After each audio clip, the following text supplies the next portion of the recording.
Many years later, when I saw Victor again, he had his fiancée by his side. I was there with my boyfriend. The whole table was filled with flattery and praise. People complimented him and Miss Moo, saying they were a perfect match, handsome man, beautiful woman. Someone asked when the two would tie the knot. He said, "Next month." His tone was gentle, his expression tender, a rare moment of warmth. But as he lifted his hand, almost unconsciously, he placed a peeled shrimp into my bowl. Chapter 1. For a second, the air froze. All the cheerful chatter abruptly stopped. Every pair of eyes around the table turned toward me. Pfft. I let out a soft laugh. Oh, my bad. Seems like Miss Moo and I happened to wear the same color today. I stood up gracefully and, passing by Victor, placed the bowl with the shrimp in front of Lisa Moo. Lisa's cheeks flushed a deep red. The atmosphere turned lively again. Everyone started praising how considerate and gentle Victor was.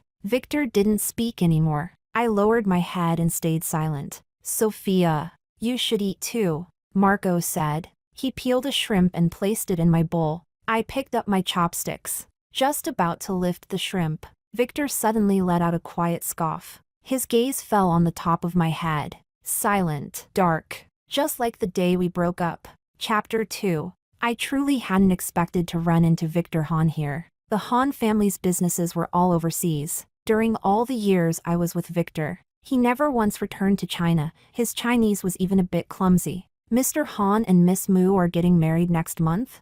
I wondered if it would be held in China or abroad. Marco lifted his glass of wine. I tried to stop him, but it was too late. Congratulations to the lovely couple. May you have a long and happy marriage. Marco bent slightly, wearing a polite, flattering smile. I couldn't blame him. We needed this investment. But Victor didn't move, nor did he respond. His light brown eyes looked down on us from above, cold and distant. That was just how he was. When he didn't care for someone or something, one icy glance was enough. After that, he'd simply ignore you. Sure enough, he gave Marco and me one indifferent look, then turned his gaze elsewhere, as if we were nothing but air. Marco's hand holding the wineglass stiffened awkwardly. "Oh, it's just an engagement," Lisa said in her sweet voice, breaking the silence. She leaned affectionately against Victor's arm. "Victor's Chinese isn't very good.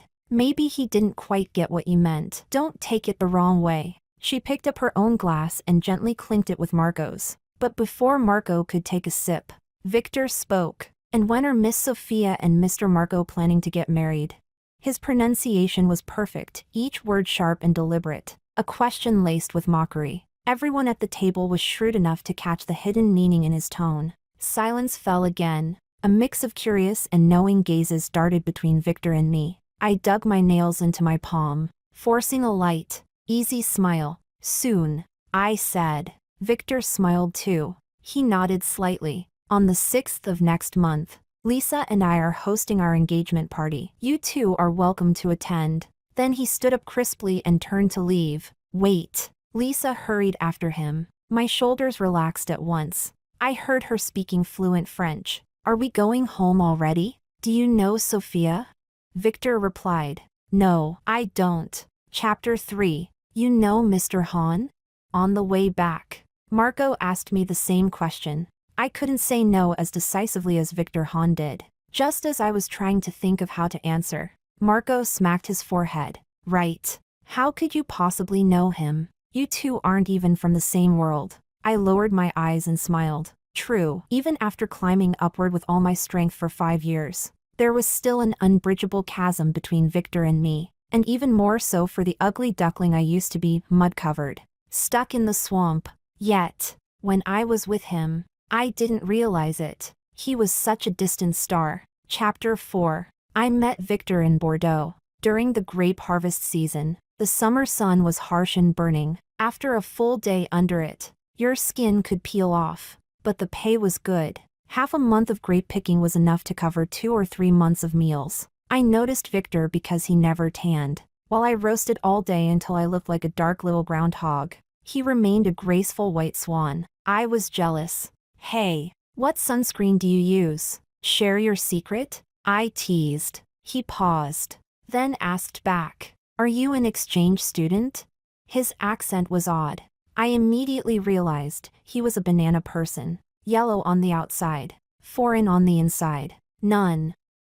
I don't use anything, he replied to my question. He couldn't even remember the name of the sunscreen. Not my kind of person, I thought. I was ready to retreat. How did you do it? He asked again. What? Being this dark, how did you do that? He stammered awkwardly. I admire it. I froze for a second, then burst out laughing. He laughed too. Sunlight fell into his light brown eyes, warm and gentle, like the glow of the moon. That was Victor 10 years ago. Young Victor. He wasn't distant or cold. On the contrary, he smiled easily. He liked wearing white t-shirts and chestnut-colored casual pants. He liked studying how to make his skin look healthier. He liked knocking on my apartment door every evening. Poor banana boy. Couldn't afford nice clothes. Had no time to go to the beach for sunbathing. Couldn't even rent a studio apartment. So he came to my place to escape the noise of his shared flat. Back then, I gave him a label. Poor. Even poorer than me. I was considerate enough not to expose it. Quietly, I helped him save money. Using my network back home, I found him cheap apartments in Paris. I helped him get easy part-time jobs. Every few days, I invited him over for homemade Chinese food to save him a few meals worth of expenses. It took me a long time to realize. Those few pieces of clothing he rotated weren't because he had so little, but because he had many identical sets. The noisy housemates he mentioned were actually the servants and security his father had arranged for him. And the vineyard where we picked grapes. That entire estate belonged to him. Chapter 5. Well, at least you've lived in France for so many years, Marco said as he drove. Your language skills alone outshone half the people at that table today. He squeezed my hand. This time, it'll go fine. He reassured me. The Han family's always been mysterious, if their heir's a little eccentric. That's normal. Don't take it personally. I curved my lips slightly. Victor had never really tried to hide anything from me. It was just that. At the beginning, there was a language barrier between us. His Chinese was broken, and my French was halting. My world was small, school, part-time jobs, my little apartment. There weren't many chances for me to notice how different he was. But once we started dating, the clues came trickling in, like an unseen stream. The tiny, unremarkable objects he carried. The restaurants he chose for our dates, the occasional careless way he spoke. Oh, maybe I had misunderstood. My boyfriend, apparently, was a rich guy, but that wasn't such a big deal. My father was rich too, a rich man with a heart of stone. After the college entrance exams, my mother sent me to France, determined to prove she could live just fine without him, because the other woman's daughter had gone abroad to study. I couldn't live worse than her, at least. Not look worse. Clearly, even back then, I understood that people were different, but I didn't yet realize rich people are different too. I truly discovered Victor's identity a year after we met. He'd whined and coaxed and pestered me to give up my grape-picking job, inviting me instead to his 20th birthday party. He said he wanted to introduce me to his friends. I didn't really want to go. He was a white-core kind of person, foreign through and through. His friends would only be whiter, different race, few shared words, and I'd have to spend the whole evening smiling in a foreign language. But the birthday boy insisted. He even prepared the dress himself. When my summer job ended, I went home to change and do my makeup, muttering under my breath. It's just a birthday, not an engagement party. Why the gown? Even the jewelry's matched. I threw on a trench coat and hurried out. By the time I arrived, the sky had already darkened. The address seemed wrong. The 5th arrondissement, by the Seine, a century-old chateau. If I remembered right, its gates were usually closed to the public. But my phone was dead. I wandered in circles for a while as the night grew deeper. Finally, I stepped forward cautiously. The two men at the gate recognized me at once. Sophia? I nodded.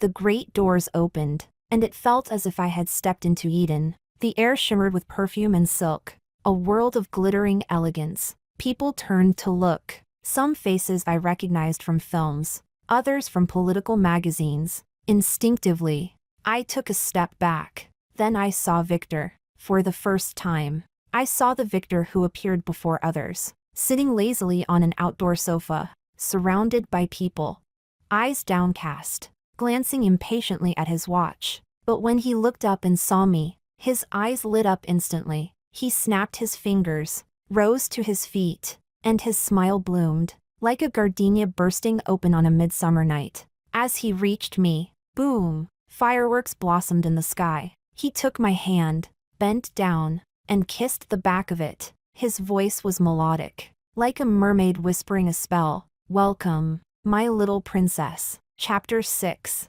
Victor loved me, no doubt about it. Not just liked, he loved me. The passion of a young man burned like molten lava, growing hotter and fiercer with time. I was swept into a grand and dazzling dream, so vivid that even when I woke, I could still feel the heat of the magma lingering on my fingertips. Even though, in truth, there was nothing left but cold. I set the diamond ring down on the table. It was the last thing left between Victor and me. That ring, it was our 3rd year together, a morning as ordinary as any other. He woke me with a string of soft, delicate kisses. When I opened my eyes, I saw a diamond the size of a dove's egg. Sophia, will you marry me?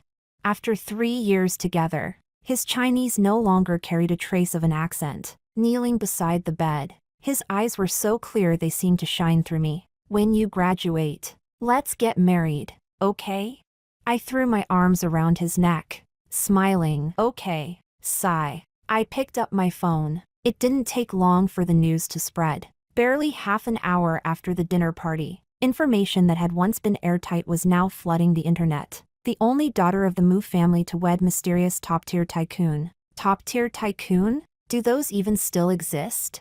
A rundown of the hidden aristocratic families abroad. I clicked through the articles one by one. Not a single mention of the Han surname, let alone a photo. What a pity. My old phone had been smashed by Victor Han the day we broke up. And my computer, I never brought it back to China. After years of dating him, I didn't even have a single picture of Victor. And today, I hadn't dared look at him for more than a second. But even without seeing, I could imagine, he and Miss Mu must look perfect together. My phone buzzed. Marco?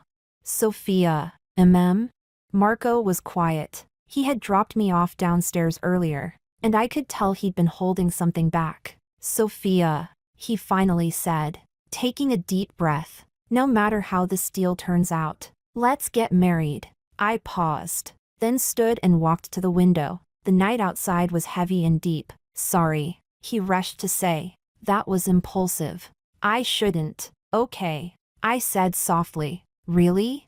He sounded thrilled. Then tomorrow we'll buy the rings. Saturday, dinner with my parents. Sunday, we'll visit your mom. Monday, we'll go get the... My lips curved up, but only halfway. By the black car downstairs stood a shadowy figure, skin still porcelain pale, a faint glow at his fingertips, the ember of a cigarette. When he lifted his head, his eyes found mine, unerringly. Victor. Chapter 7. I pulled the curtains closed. Victor and I had fought before, many times, for all sorts of reasons, because I joked with a male classmate in Chinese, and he couldn't understand, because he poured milk into the rice I cooked, because one sunny afternoon, he came to pick me up from class, only to find I'd skipped it to surprise him. But no matter what we fought about, it never lasted overnight. Certainly never like this. Him waiting downstairs, playing out some tragic drama. I put the diamond ring back in the drawer and locked it, turned off the light.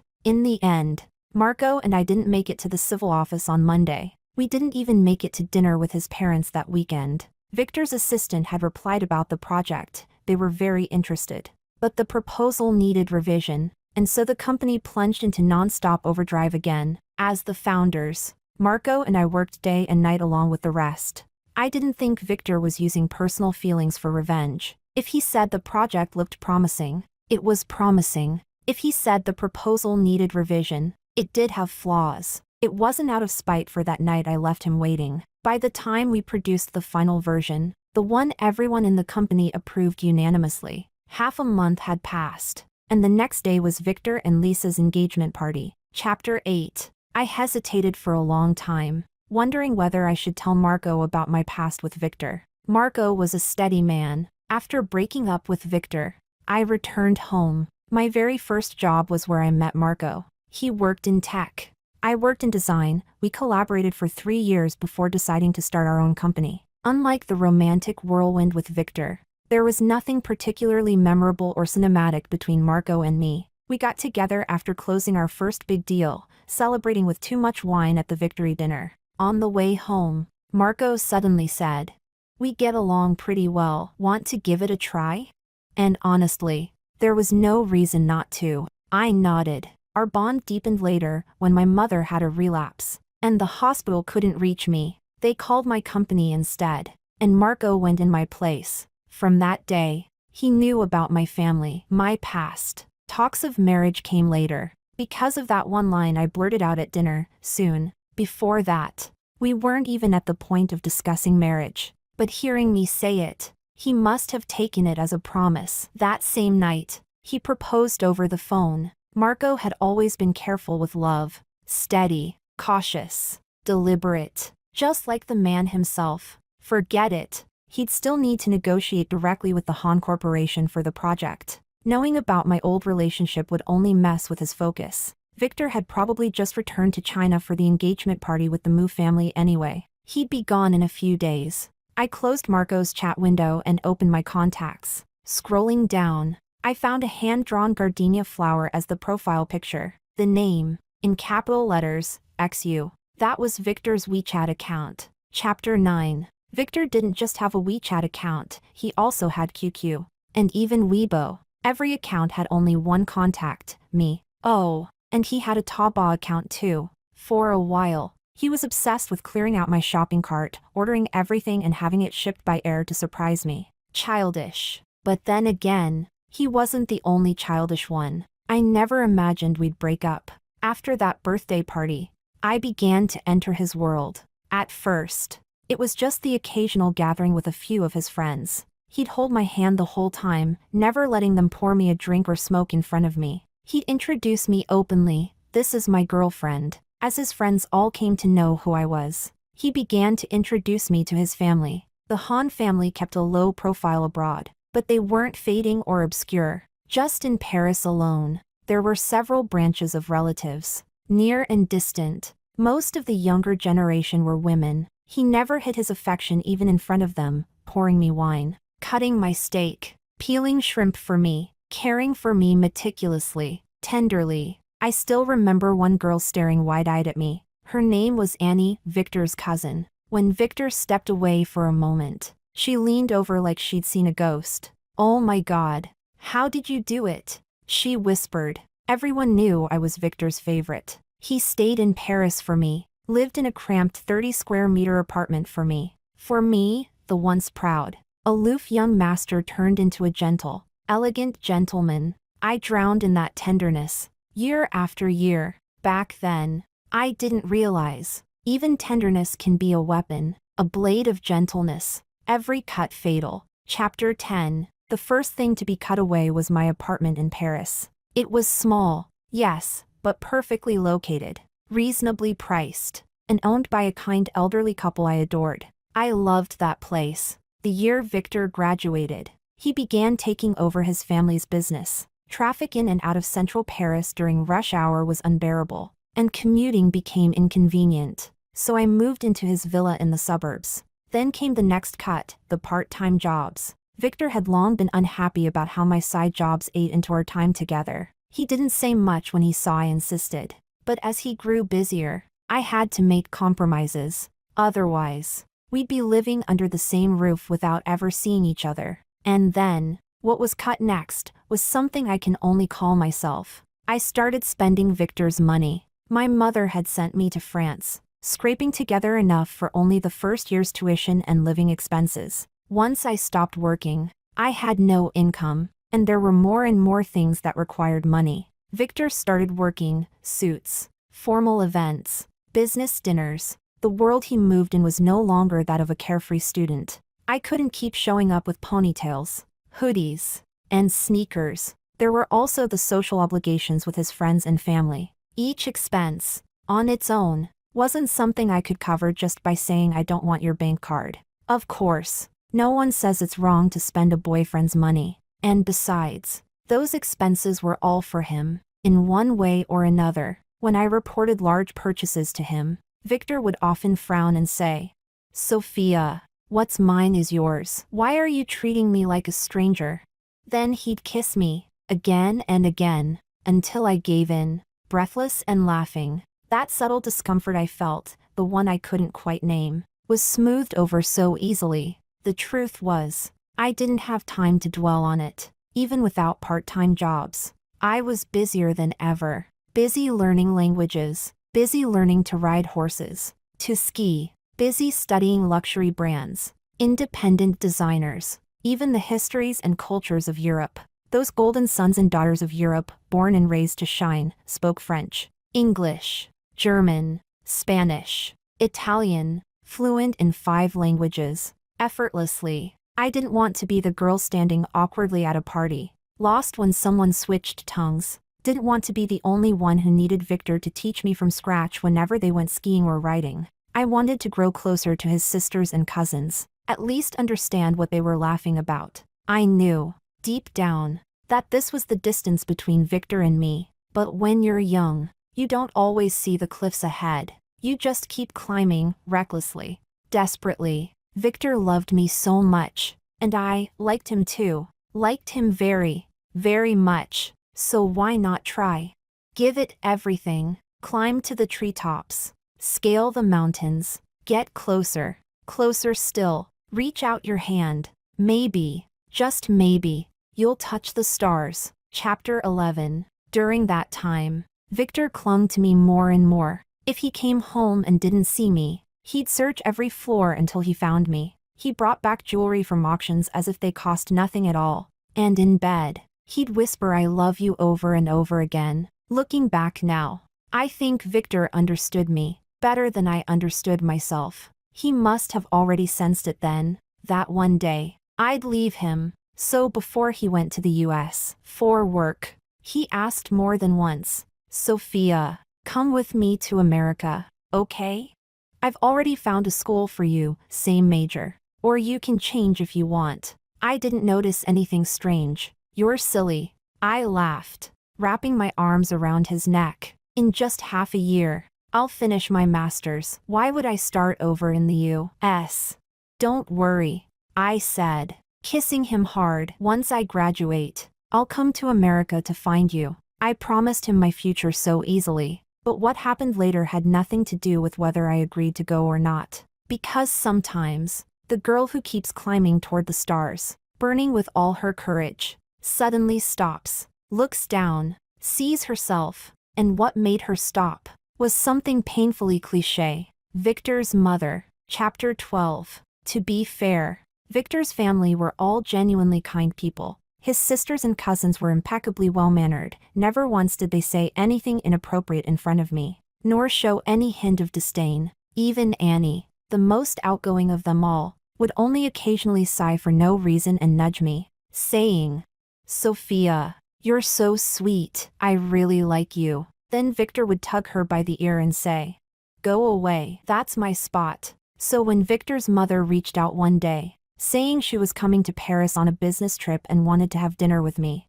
it was only natural that my mind leapt to the classic scene. Something like, "Here's X million euros. Leave my son." On impulse, I didn't tell Victor about the invitation. I wanted to see for myself what his mother really thought of me. I booked the restaurant 3 months in advance, practiced my dining etiquette over and over again, afraid of embarrassing myself. None of it mattered. Victor's mother sent a car to pick me up directly, and hosted me at the Han family's Paris residence. Dinner was an authentic Shanghainese meal. The entire atmosphere was warm, gracious. Victor's mother was beautiful, the kind of beauty that's carved into the bone, elegant and serene. She was also very talkative. Her Chinese was much better than Victor's had been when I first met him. With a soft Shanghai accent, she told me she'd never been to Shanghai herself, but her mother was from there. Victor's grandmother, she said, was French, which was why Victor chose to study business in Paris. She smiled as she spoke. Victor inherited his grandmother's lovely eye color and high-nose bridge. Then she turned to me and said, "You're very beautiful too. Last year Victor spent 30 million in Geneva on a diamond ring for you, didn't he?" Her tone was sincere. "It suits you perfectly." I froze for a moment. I couldn't tell if she was emphasizing the price of the ring, or genuinely complimenting me. At her age, in her position, hiding her true emotions from a young woman like me was far too easy. When the blonde butler came to escort me out, he asked casually, in Italian, "Madam, is this the young master's girlfriend?" Victor's mother also replied in Italian, "Girlfriend?" She smiled. "Oh, forget it. As long as the kids are having fun, that's what matters." Chapter 13. I politely declined the butler's offer to drive me back, saying I wanted to take a walk after dinner. I followed the Seine, walking aimlessly along the water. Whether Victor's mother meant it or not, I understood it perfectly then. All those grand introductions, "This is my girlfriend," the extravagant diamond ring, the public affection, to them, it was no different from Victor naming a pet cat or buying it a fancy toy. As long as he's having fun, that's what matters. And suddenly, I understood Annie's occasional sighs. "Sophia, you're so sweet. I really like you. But it's such a pity, you'll never be my sister-in-law." I sat by the river for hours, lost in thought. Honestly, none of this surprised me. I had already written these obstacles into the script of my life. I never expected the Han family to accept me easily. That was fine. A girl fueled by stubborn courage only needs a few hours to recover. I was still young, only 22. I still had time, plenty of time, to climb higher, to prove to them that Victor and I were more than just a passing game. But perhaps fate had its own sense of irony. That same night, I received a call from China, from a hospital. After divorcing my father, my mother had developed depression. She'd been diligent with her medication, and her condition had remained stable for years. I hadn't returned home much, but we often video called, at least, until recently. In the past 6 months, most of my time had gone to Victor. That night, I took the first flight home. The hospital told me her depression had worsened into anxiety disorder. She'd been demanding to see her daughter, attempting suicide several times. I didn't even go home first. I went straight to the hospital. It was 2 in the morning when I arrived. The ward was loud with shouting. "Get out! All of you! Get out! Where's my Sophia? What have you done with my Sophia?" I rushed in, calling, "Mom!" She froze when she saw me. I stepped closer, reaching for her hand, but she suddenly raised her arm and slapped me hard across the face. "Whore!" she screamed. Chapter 14. I still remember, it was early summer. Paris was still cool, but Jiangqing was already humid and sticky. I hadn't even changed clothes. The back of my dress was soaked through with sweat. That slap silenced the entire hospital room. My mother tried to hit me again, screaming, "Shameless whore, let me go, don't hold me back." The doctor had to give her a sedative before she finally quieted down. For a long moment, I just stood there in shock, trying to confirm, yes, the woman in front of me was really my mother. I stumbled into the bathroom. In the cracked mirror, I saw my reflection, and a cold chill crawled up my spine, riding the trail of sweat down my back, all the way to my scalp. 5 years. Had it only been 5 years? Was this really me?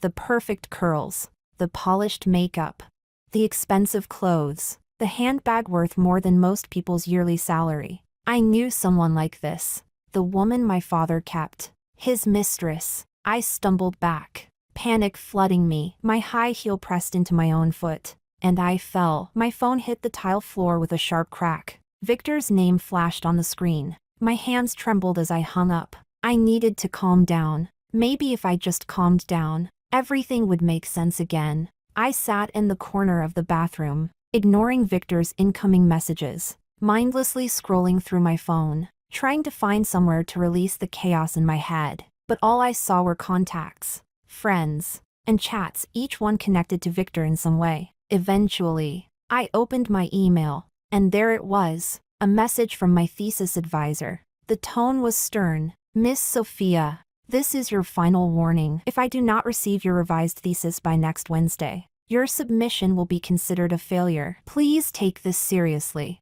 My mind went blank. I had submitted my thesis 3 months ago. I knew it wouldn't pass on the first try. But after Victor's mother arrived, everything had spiraled out of focus. I scrolled further down my inbox. It was overflowing with promotional emails from luxury brands. Mixed between them were several follow-ups from my professor. All ignored. I pulled up my grade reports. The first 2 years, excellent. Then good. Then average. This year, barely passing. It felt like that slap had finally woken me up. What had I been doing these past few years? Learning German, Spanish, Italian, horseback riding, skiing. But what about what I was supposed to be learning? What about the goals I once had? When I saw my mother's breakdown earlier, my first thought hadn't been worry for her illness. It had been, great, now the Han family will never accept me. The absurdity hit me all at once, and tears started falling before I could stop them.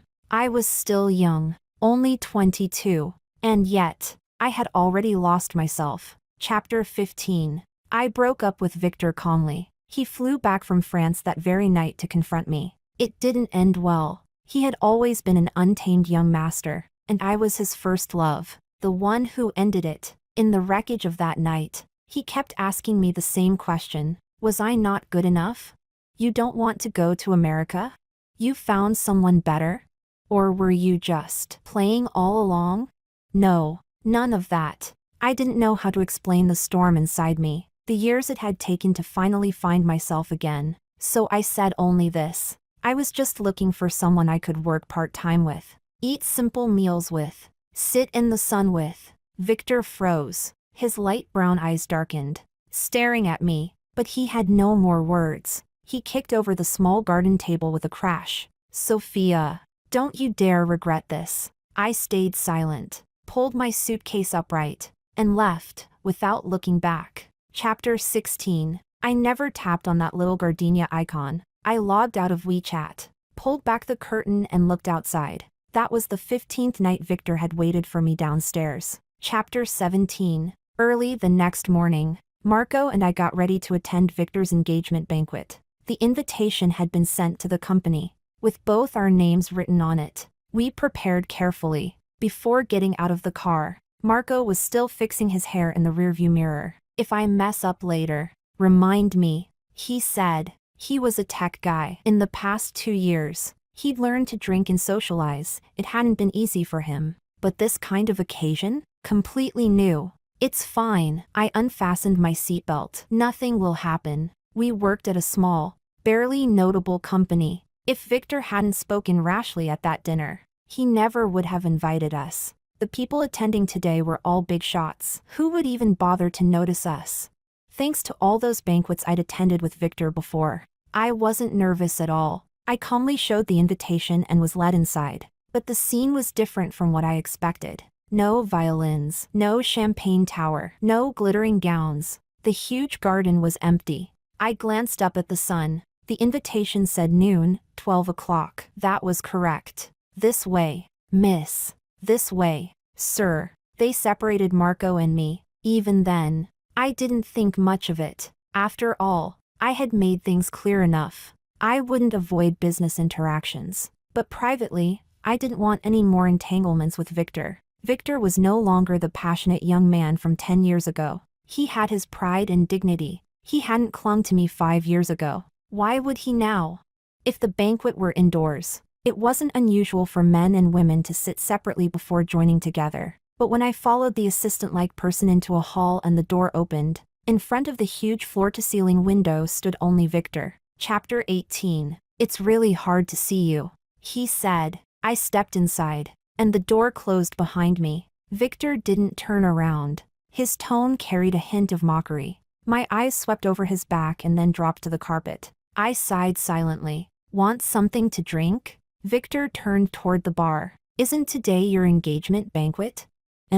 He poured some water. 8 o'clock tonight. It's not a real engagement. He suddenly added. The Mu family wants to expand overseas. We want to return to the domestic market. The engagement will be dissolved in a year. You don't have to explain that to me. Silence hung for a moment. Sorry, I said softly. I must have mixed up the time. I'll come back later. I wrote 12 o'clock on purpose. He admitted it so directly. Only then did I look up and meet his eyes. Half a month ago at that dinner, I hadn't dared to look at him. It had been too sudden. That afternoon, after leaving his villa, I flew straight home and never contacted him again. Catching a glimpse of that familiar face again and having to smile and flatter him made my scalp tingle. He looked just as I imagined, even more composed, restrained. His presence was stronger than ever. The boy under the grapevine was long gone. Sophia, you still owe me something,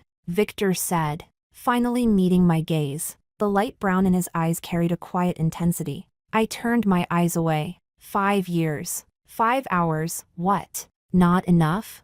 He had always been too gentle with me before. This sharp, veiled way of speaking, I wasn't used to it. My flight's at 10:30 tonight. I said, you're not coming back again, are you? I let my shoulders relax. Finally, I gave in. All right. Chapter 19. When you're in love, there's always so much to say. I used to love praising Jiangqing. I drew countless dreams for Victor. If you ever come to Jiangqing, I'll take you to eat tofu pudding. If you ever come to Jiangqing, I'll show you the gardenias in bloom. If you ever come to Jiangqing, I'll take you across the Yangtze River, 100 times grander than the Seine. Victor and I went back to change clothes before meeting again on the streets of Jiangqing. By late October, the gardenias were long gone. I first took him to eat some street food, then to the ferry. There were snacks on board. As soon as he sat down, he started peeling sunflower seeds for me. I looked out over the river, pretending not to notice. Then, Victor asked softly, "Is he good to you?" My eyelids fluttered slightly. The river was covered in mist. I knew it then. Back then, our separation had been anything but graceful. We'd never sat down to say a proper goodbye. It had already been 5 years. We shouldn't be sitting together like this anymore. We worked together, right? Victor smiled faintly. Does he eat with you? Sit in the sun with you? He actually didn't. Marco and I mostly talked about work. We rarely even had time for a meal alone, let alone to sit in the sun together. When the sun began to set, I stood up. Let's go watch it. After the ferry ride, we walked along the riverbank. I pointed out the sights along the way. Time slipped by quickly. What about your school? Victor asked suddenly. You said you'd show me your alma mater. There'll be lots of students this time of day. It'll be noisy. Still want to go? Let's go. So I took him to the school where I'd studied for 9 years. The beef noodles near your house, I never tried them. He said. He still remembered.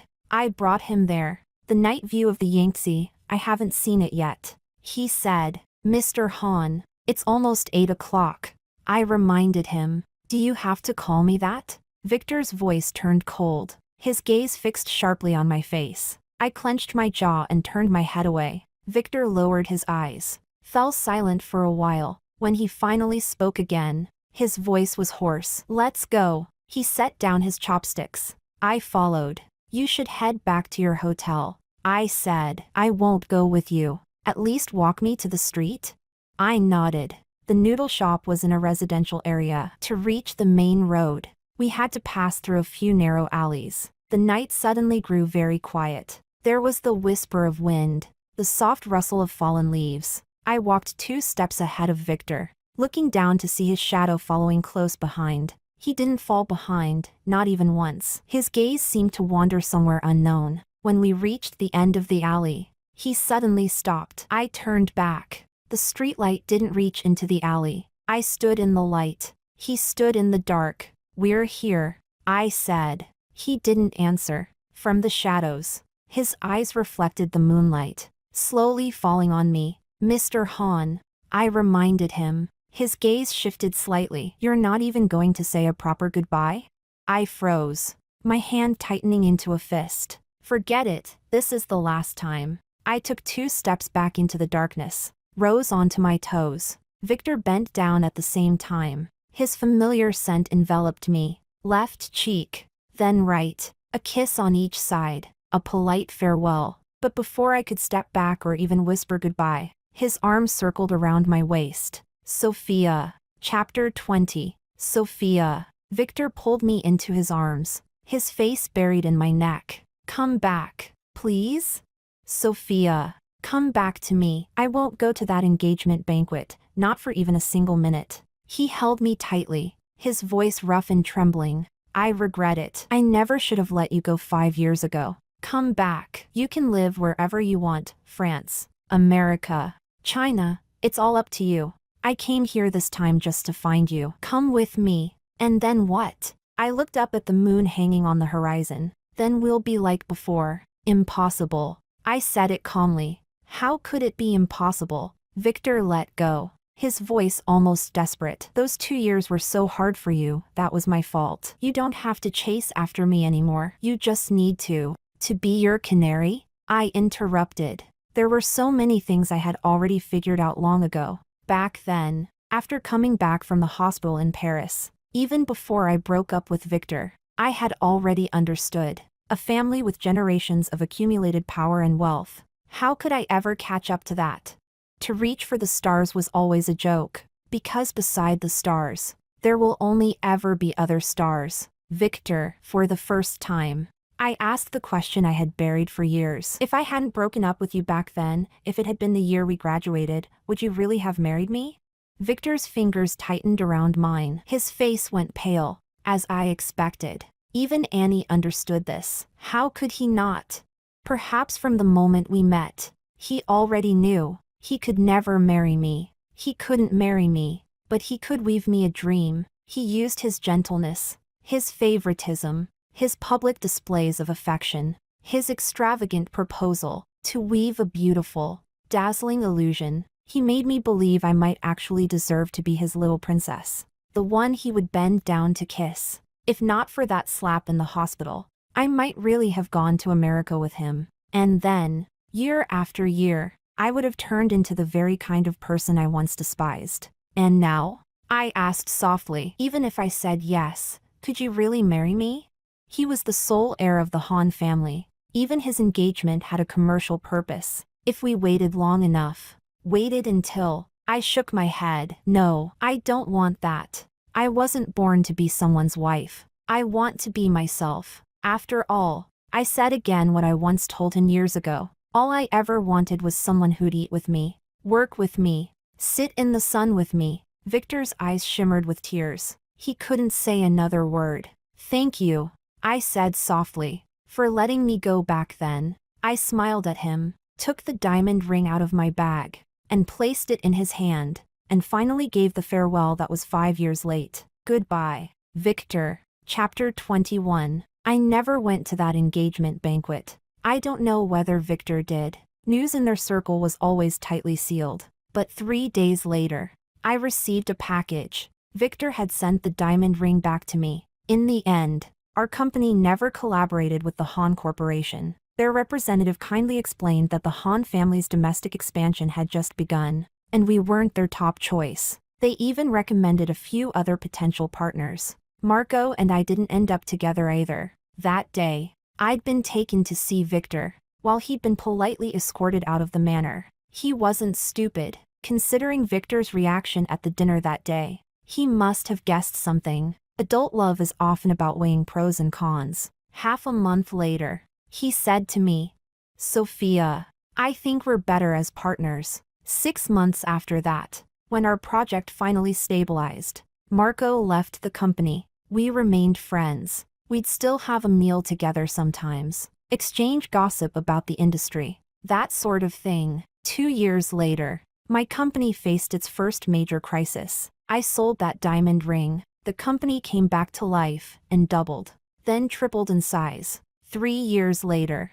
my assets had already surpassed my father's. Bit by bit, I took back everything that once belonged to my mother and me. My mother's depression and anxiety never returned. She never mistook me for someone else again, and I never lost myself again. I knew who I was. I knew what I was doing, and I knew who I was meant to become. Chapter 22. I never saw Victor again, not even a trace of news about him. Our mutual friends, those connected through that shattered phone, were long gone from my life. Another 5 years passed. I fell in love with my biggest business rival. After countless battles of wit and will, we decided it was better to fight under the same roof. On our wedding day, the sun shone brilliantly. By some absurd stroke of luck, the road ahead of the wedding cars was completely clear, as if someone had cleared the way for us. The entire journey was smooth and effortless. The wedding was lively and joyful. My family, my friends, my partners, everyone laughed and celebrated.